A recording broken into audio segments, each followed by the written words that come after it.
ലച്ചേ അവിടെ തുറക്കുന്നു കാണല്ലേ? ഇന്നലെ രാത്രിയിലത്തെ ഉറക്കം ശരിയായില്ല. എങ്ങനെ ശരിയാവണത്? എപ്പോൾ നോക്കിയാലും രാത്രി മൊബൈലിൽ ഇങ്ങനെ തോണ്ടിക്കൊണ്ടിരിക്കാണല്ലോ. അങ്ങനെയാണോടി? ചിലപ്പോ ചില ദിവസങ്ങളിൽ മാത്രം. എടി കൊച്ച ഇച്ചിരി നേരത്തെ കാലത്തെ കിടന്നുറങ്ങ്, എന്നിട്ട് നേരത്തെ എഴുന്നേക്ക്. എന്നെങ്കിൽ മാത്രമേ ഇച്ചിരി ബുദ്ധിയും ആരോഗ്യം ഒക്കെ ഉണ്ടാവത്തുള്ളൂ. അമ്മ പേടിപ്പിക്കോലോ. എന്താണ് നിനക്ക്? നിങ്ങൾ എല്ലാരും നല്ല പണിയാണ് കാണിച്ചത്. അച്ഛൻ ഇപ്പൊ ഇടയ്ക്കിടയ്ക്ക് റൂമിനകത്ത് വന്ന് കല്യാണം കഴിക്കുന്ന പറഞ്ഞുകൊണ്ടിരിക്കുക. എന്തൊരു തലവേദന കേസ്. ചേട്ടാ, കല്യാണം കഴിയുമ്പോഴാണ് തലവേദനയൊക്കെ വരാൻ പോകുന്നത്. ആവശ്യമില്ലാത്ത കാര്യം പറയാതെ കൊച്ചേ. ഏതൊരാ ചർച്ച? എന്താ ചർച്ച? കല്യാണ ചർച്ച. അച്ഛാ ചർച്ച വിളിച്ച മാമി പറഞ്ഞേട്ടോ ചർച്ച വിടാൻ. മൂല കിട്ടിയാ അവിടെ ഇരുന്ന് ഉറങ്ങിക്കോളും. എന്തുവാടി ഇത്? പിന്നെ ഒരു മൂല കിട്ടിയാൽ മതി, അവിടെ കഴിഞ്ഞ് ഉറങ്ങിക്കോളും. അതെന്താടാ? ചർച്ച ചെയ്ത് കാര്യങ്ങളൊക്കെ തീരുമാനിക്കണ്ടായോ? എന്റെ പൊന്നമ്മൂമ്മ, ഇപ്പൊ കാര്യങ്ങളൊക്കെ തീരുമാനിക്കണം. പിന്നെ സമയമുണ്ടല്ലോ. ഇതിനെ പറ്റി എപ്പോ പറഞ്ഞാലും പിന്നെ സമയമുണ്ടല്ലോ എന്നുള്ള പറയണേ. ഇപ്പഴല്ലെങ്കിൽ പിന്നെ എപ്പോഴാട്ടാ? അമ്മൂമ്മ അച്ഛാ, ഇപ്പൊ തന്നെ 4 പാടം വിളിക്കുന്നു, ഒരു ലിസ്റ്റ് റെഡിയാക്കുന്നു. എന്നിട്ട് ആ ലിസ്റ്റ് അനുസരിച്ച് നമ്മൾ പെണ്ണ് കാണാൻ പോകുന്നു. എന്ത് പറയണം? അത് കേസ് പറഞ്ഞുകൊണ്ട് ഞാൻ 100% യോജിക്കുന്നു. മാമി എടുത്തു വെച്ച് ഫോൺ എടുത്ത് വിളി. ഞാനേ സുഷ്മ എടുത്ത് സീരിയസ് ആയിട്ട് പറയാൻ പോവാ. സുഷ്മയ്ക്കാവുമ്പോഴേ ഈ അടുത്തൊക്കെ ഒരുപാട് ബന്ധുക്കളുണ്ട്, പെട്ടെന്ന് കാര്യം നടക്കും. എങ്ങനെയുണ്ട്? കൊള്ളാം. മക്കളെ കേശു, നമുക്ക് ഈ മുടിയന്റെ ഒരു ഫ്ലെക്സ് എറണാകുളത്ത് എല്ലാ ജംഗ്ഷനിലും അടിച്ചു വയ്ക്കാം. എന്നിട്ട് അടിയിൽ ഈ ചെറുക്കന് പെണ്ണിന് ആവശ്യമുണ്ട്, എന്നിട്ട് നമ്മളെ നമ്പരെല്ലാം വയ്ക്കാം. എങ്ങനെയുണ്ട്? അച്ഛൻ്റെ ജീവിതമാണ് തൊലക്കല്ലേ അച്ഛാ. എടാ, ഇത് നീ വയ്ക്കുമ്പോൾ നമ്മൾ ഇത് പുതുമയിലടാ, ഇത് വൈറലാകൂടാ. അവസാനം ഇത് നമുക്ക് ഇതിന്റെ പാറ്റേൺ നമുക്ക് എടുക്കടാ. അച്ഛാ, ഇത് സംഭവം കുറച്ച് ഓവറാണെങ്കിലും വെറൈറ്റി ആയിരിക്കും. ചേച്ചി എന്താണ്? പിന്നെ എല്ലാവരും അനുകരിക്കുമെന്ന് ഇത്. ഒന്ന് തുടക്കം കുറിച്ച് കഴിഞ്ഞാൽ സംഭവം വിപ്ലവം ആവുമല്ലോ. എടാ മോനെ, എന്നാ അങ്ങനെ ഉണ്ടെങ്കിലേ പാഴൂർ അമ്പലത്തിന്റെ അവിടെ കൂടെ ഒരെണ്ണം വെക്കാവോ? അതെ, അവര് അമ്പലത്തിൽ പോയിട്ട് പറയും അവസാനം മാടന്റെ പുനഃപരിശീലനം എന്ന് പറയും. എടാ അങ്ങനെയാണെങ്കിലേ ഒന്നും പറയാൻ സമയമില്ല ഈ മാമി. എന്റെ മാമിയുടെ കാര്യം മാമി പറ. എടാ അങ്ങനെയാണെങ്കിലേ അവിടെ അമ്പലത്തിൽ തൊഴാൻ വരുന്നവരൊക്കെ കാണുമല്ലോ, അവരോടൊക്കെ എനിക്ക് പറയാലോ എന്റെ കൊച്ചുമോനാണെന്ന്. അപ്പൊ അങ്ങനെ ചില ബന്ധങ്ങൾ ഒത്തു വന്നാലോ? അയ്യോ അമ്മൂമ്മ, അതിന് അച്ഛൻ തമാശ പറഞ്ഞല്ലേ അച്ഛാ? തമാശ എന്ന് പറഞ്ഞില്ല, കാര്യമായിട്ട് തന്നെ. എടാ കേശു, ഈ കല്യാണത്തിന് ഒരു തീരുമാനമായില്ലെങ്കിൽ നമുക്കിത് അപ്ലൈ ചെയ്യണം. അച്ഛനേക്ക് നമ്മളത് തന്നെ. അതെ, ഈ ചർച്ച ഒന്നും നിർത്തണ്ട.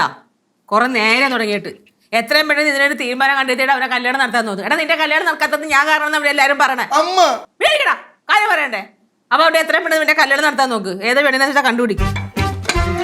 മകളെ പൊടിയാ, നീ എന്ന് മുളിയാതെ അച്ഛൻ നിന്റെ 1000 ഫ്ലെക്സ് അടിച്ചു വയ്ക്കും. അതിൻ്റെ അടിയിൽ അച്ഛൻ്റെ ഫോട്ടോ കൂടെ, നിന്റെ അച്ഛൻ എന്ന് പറയാൻ വേണ്ടി.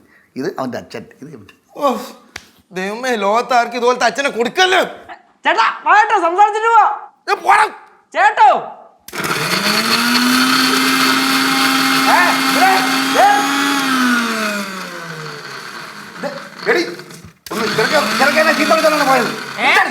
അവനെന്താ ചീത്ത വിളിച്ചാൽ എനിക്ക് ആക്കാനും പറ്റില്ല. എടി എന്തുവാടി നീലു ഇതേ? ഇനി ഇഞ്ചി അരക്കണ്ടേ? അത് ഇച്ചിരി കഴിഞ്ഞിട്ട് നിനക്ക് അരച്ചൂടായോ? ആ വാസേ എവിടെയാടാ? ആണാ, ഇങ്ങോട്ട് വാ. ആടേ, കുറച്ച് കാര്യങ്ങൾ പറഞ്ഞോണ്ടിരിക്കുക. കൂട്ടത്തിൽ വല്ല കഴിയുകയും ചെയ്യണേ. ആ ആ ശരി.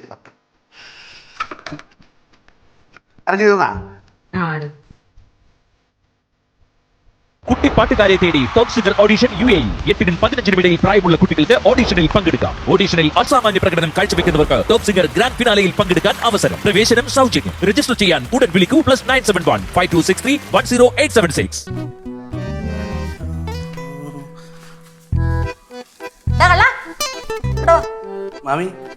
മാമി പോന്നേ. മാമിക്ക് സുഖം തന്നെ? എനിക്ക് സുഖമാ. നിനക്ക് സുഖമാണോ? ഒന്നും പറയാതിരിക്കണം നല്ലത് മാമി. മാമിയുടെ മുട്ടുവേനയൊക്കെ എങ്ങനെയുണ്ട് മാമി? എടാ, എല്ലാവർക്കും എന്റെ മുട്ടുവേദനയുടെ കാര്യം അറിയാനാണെന്ന് വലിയ താല്പര്യം. വാസ്യങ്ങളെ, അന്ന് വാടക പൈസ മേടിച്ച് പിന്നെ ഇതുവഴി കണ്ടില്ലല്ലോ. ശരിയാണല്ലോ, ഞാൻ വന്നില്ലല്ലേ? ഇല്ല, വന്നേ ഇല്ല. ഇപ്പൊ എന്ത് വന്നത്? ഓ, അമ്മൂമ്മനെ കാണാൻ വന്നായിരിക്കും അല്ലേ?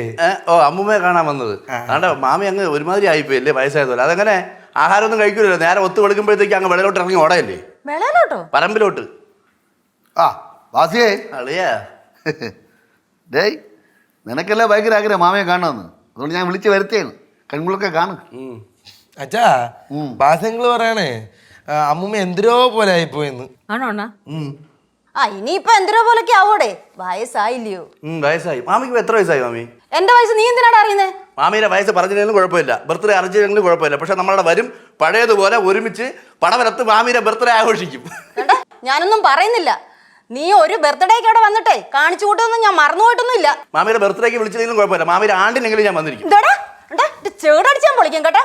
ബാസേണ എന്തൊക്കെയാണ് ബാസേണ പറയണത്? മറ്റേ നിങ്ങളെ കെട്ടിയോള് വിളിച്ചായിരുന്നോ? അവിടെ വിളിക്കും, മിക്കവാറും വിളിക്കും, ഉടനെ വിളിക്കും. വിളിക്കുമ്പോഴേ എന്റെ പൈസ ആദ്യം കൊണ്ട് തരണേ, പൈസ ഇട്ട് തരാണെങ്കിൽ. പൈസ വന്നാൽ ആദ്യം നീലൊരു പൈസ തരും. അപ്പൊ എന്റെ പൈസയോ? നിനക്ക് പൈസ അത്യാവശ്യം, നിന്റെ ഇഷ്ടം പോലെ പൈസ ഉണ്ട്, അത് തരം കിട്ടുമ്പോൾ തരും. അപ്പൊ ഞാൻ തോന്നുന്നു ഇവിടെ ചുമ്മാ വായി നോക്കിക്കണ. നീ മിണ്ടരുത്, നീ എന്റെ മുഖത്ത് പൈസ ചോദിക്കല്ലേ, അത് മഹാമോശമാണ്. വിഷ്ണു ചോദിക്കല്ലേ, അതെന്താന്ന് പറയാൻ നമ്മുടെ പേര് ഇരിപ്പോശം നിനക്ക് അറിഞ്ഞില്ല, പിന്നെ നീ ചോദിക്കുന്നതിന് ഇന്ന് ചോദിച്ചായിരിക്കും, ഇന്ന് ചോദിക്കല്ലേ. കൊള്ളാം, നിന്റെ വായ അടച്ചടാ. നിങ്ങൾ ഏത് പൈസയുടെ കാര്യമായി പറയുന്നേ? അമ്മൂമ്മേ, ബാസ്യങ്ങള് വീട്ടിലെ വാടക 3 മാസത്തെ വാടക അടയ്ക്കാത്തത് കൊണ്ടേ ഹൗസ് ഓണർ വന്ന് ഇറക്കി വിട്ടായിരുന്നു. ഒന്നും പറയണ്ട, ആ വാടകയുടെ കാര്യത്തില് ഹൗസ് ഓണർ അവസരം വന്ന് ഓട്ടിച്ച് നാട് കിടന്ന് വീട്ടിൽ നിന്ന് അടിച്ചിറങ്ങി. അതിനെ ഏതോ റോഡിലെ കടത്തിനെ ചെന്ന് കിടന്ന്, പിന്നെ താണ്ട് ഈ തിണ്ണയിൽ വന്ന് അന്തി ഇറങ്ങി. പക്ഷെ ഞാൻ കൈവിട്ടില്ല. അത് ശരിയാണ്, ബാല് കൈ വിട്ടില്ല. പക്ഷേ ആ 3 മാസത്തെ വാടക ഞാനും വിഷ്ണുവും ലച്ചുവും കൂടെ ഷെയർ ഇട്ടാണ് കൊടുത്തത്. എടാ നിനക്ക് നാണമില്ലോടാ ആ പെങ്കൊച്ചിനെ പറയിപ്പിക്കാനായിട്ട്? കടത്തിണ്ണെ ചെന്ന് കിടക്കാൻ പോയേക്കുന്നു. ആ കൊച്ചു വല്ല നാട്ടിലും ചെന്ന് കഷ്ടപ്പെട്ട് കിടന്നുണ്ടാക്കുന്ന കാശ് ഇവിടെ അനാവശ്യമായിട്ട് ചെലവാക്കാതെ അവിടെ മാനം മര്യാദയ്ക്ക് ജീവിക്കാൻ നോക്ക്. എത്ര പ്രാവശ്യം പറഞ്ഞു കേൾക്കണ്ടേ? മാമി എല്ലാവർക്കും കുറ്റം പറയാൻ എളുപ്പമാണ്. ഒന്ന് ഒറ്റ കിടന്ന് കഷ്ടപ്പെടുന്ന എനിക്ക് മാത്രമേ ഉള്ളൂ. കയ്യിലാണെങ്കിൽ 5 പൈസ ഇല്ല. പിന്നെ മാമിക്ക് വേറെ കാര്യം അറിയാമോ, ഞാൻ ആഹാരം നേരെ കഴിച്ചിട്ട് 2 ദിവസമായി. അത് ഇവിടെ ചോദിക്കാം, ഇവിടെ ആരെങ്കിലും ഉണ്ടാ? ആര് ചോദിക്കേ? നിനക്ക് നല്ല ജോലിക്ക് മരിക്കുമ്പോ കൂടെ ജോലിക്ക് പോകണ നിങ്ങളെ മരുമോനോടെ പോകാന്ന് പറഞ്ഞ് കൊണ്ടുപോണ്ടേ? എന്നിട്ടാണ് എന്നെ അവിടെ പുറത്താക്കാൻ ഇവനെ കൊണ്ടുപോയിട്ട്. പിന്നെ അവനെ ഞാൻ പുറത്താക്കാൻ പോണ്, അതൊക്കെ സമ്മതിക്കണം. ഇവന്റെ അച്ഛായി തമ്പിയാമായി, എന്റെ പൊന്ന് തമ്പിയാമ വന്നോളെ എന്നെ കണ്ടറിഞ്ഞ കുറെ പൈസ എടുത്താൽ കൈ തരും. കൈ തന്നിട്ട് എന്നെ കുറ്റം പറയുള്ളൂ. അത് സമ്മതിച്ചില്ല, അതിന്റെ കാര്യമുണ്ട്. തറവാടിയാണത്. ഇത് ചുമ്മാ കുറ്റം പറയാൻ വേണ്ടി മാത്രമാണ് വളവളാന്ന് പറഞ്ഞ. എടാ കേശു മോനെ, അമ്മൂമ്മയുടെ ബാഗ് ഇങ്ങ് എടുത്തോണ്ട് വാ. ഓ അമ്മൂമ്മ. എന്തേ പൈസ ഒന്നും വേണ്ട, ഞാൻ ഇത്രയും പറഞ്ഞ മാമി എനിക്ക് പൈസ തരേണ്ട കാര്യമൊന്നുമില്ല. മാമി തരണമെങ്കിൽ എനിക്ക് ആദ്യമേ പൈസ തരണമായിരുന്നു. എടാ അതിന് നിനക്ക് പൈസ തരാനാന്ന് ആര് പറഞ്ഞു? എനിക്കേ മരുന്നിന് തുണ്ടെടുക്കാനാ. അമ്മൂമ്മ. മുട്ടുകാനിക്കുള്ള മരുന്ന് തന്നെയാണ് നീ എന്നാ, മാമി. വേണ്ടായിരുന്നു എന്ന് പറഞ്ഞാ തരത്തില്ല. അങ്ങനെ പറയൂ മാമി. ഓട്ടോ മാമി,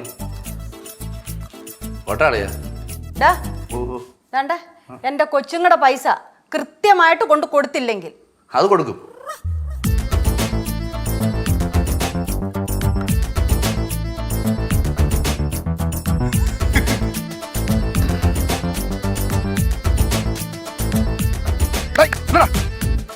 എന്താടാ പൈസ ഏത് പൈസ? മാമി 1000 രൂപ ചേട്ടാ. എടാ മാമി എനിക്ക് എന്താ പൈസ ഇല്ലടാ? നിങ്ങൾ എന്റെ അച്ഛനെ അടിച്ചു മാറ്റി 1000 രൂപ. നിന്റെ അച്ഛനെ അടിച്ചു മാറ്റിയാ? അല്ലേ എനിക്ക് തന്നല്ലടാ മാമ, അറിഞ്ഞു തന്നെ. എന്താ നിന്റെ അതിന്റെ പകുതി എനിക്ക് വേണം. പകുതി എനിക്ക് വേണം. പോടാ ചേച്ചി. നാണയം വേറെ വാങ്ങിക്കാം. ചേട്ടാ പൈസ പൈസ വലിയ കഷ്ടം തന്നെടേ. ഇലതൊക്കെ പട്ടില്ല ചിരുതൊക്കെ പട്ടിന്ന് കേട്ടിട്ടേ ഉള്ളൂ. പറ്റിയതില്ല കൊണ്ടുപോ. എന്നാ വിളി. കുറച്ചെടുത്തല്ലേട്ടാ? ഇല്ല. ആ എന്താ വാ പോട്ടാളിയാ. വാടാ.